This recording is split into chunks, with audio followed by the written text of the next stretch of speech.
सुबह का नर्म रोशनी से भरा एक गांव, जहां एक बूढ़ा आदमी अपनी चारपाई पर सो रहा है और उसके पास लेटा है उसका सबसे वफादार दोस्त रंगो।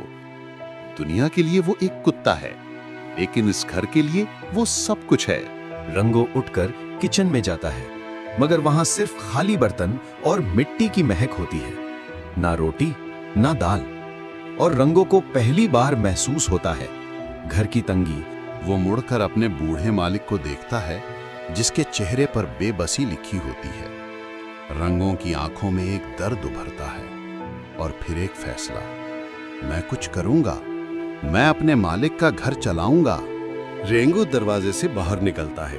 उसकी छोटी छोटी चाल में एक जिद है, एक इरादा है।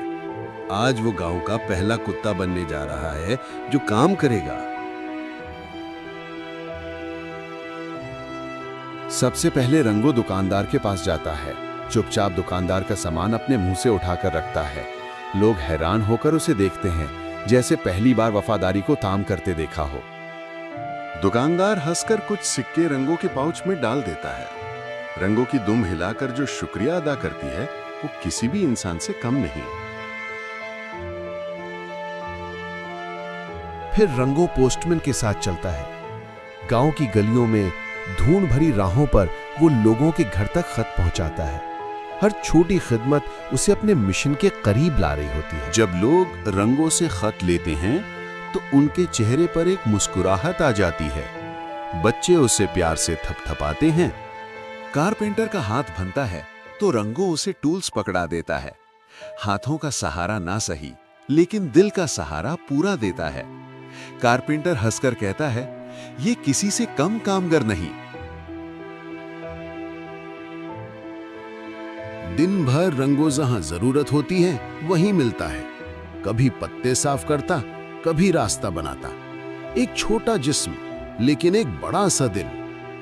और फिर शाम को रंगो अपने सारे सिक्के जमीन पर रखकर गिनता है।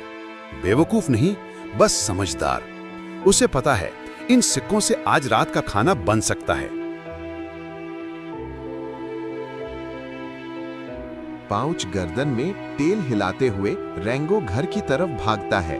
हर कदम पर उसे लगता है, मैं अपने मालिक की जिंदगी में रोशनी वापस ला रहा हूं। जब रंगो सिक्का बाबा करीम के हाथ में गिराता है, बुढ़ा आदमी का दिल भर आता है। आंसू गिरते हैं, लेकिन ये दुख के नहीं, फख्र के आंसू होते हैं। तू मेरा सहारा है रंगो।